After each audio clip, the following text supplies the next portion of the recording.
U.S. President Donald Trump has announced that he will permanently pause migration from all third world countries. Mr. Trump says he will remove anyone who is not a net asset to the United States or is incapable of loving the USA.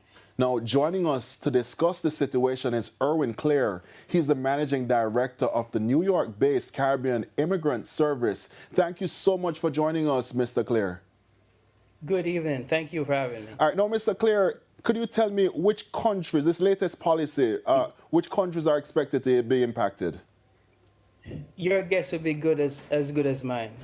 There's a lot of uncertainties around that.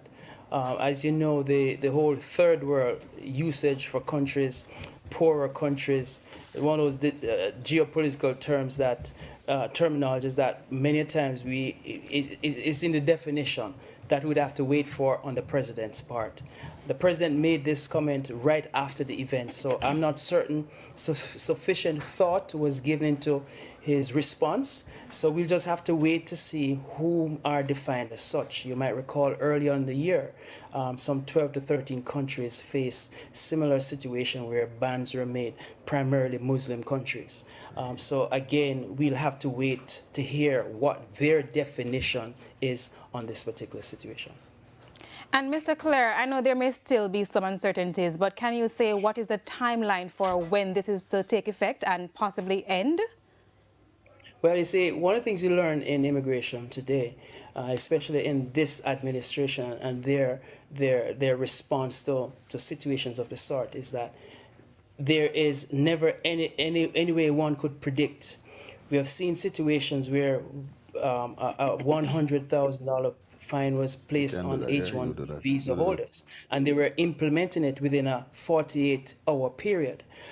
Situations as such, what the president has mentioned here, would require other determinant factors, and then you'd also have lawsuits. So I don't see this thing as being imminent, as something happening immediately, because there will be pushback on this, and so to be one of those situations that will just cause immigrants to be in limbo with a great deal of uncertainty. I think more is being made of the shock appeal by the announcement than its application at this point. And just to provide some context for our viewers, can you say what triggered this latest hardline policy from the U.S. president?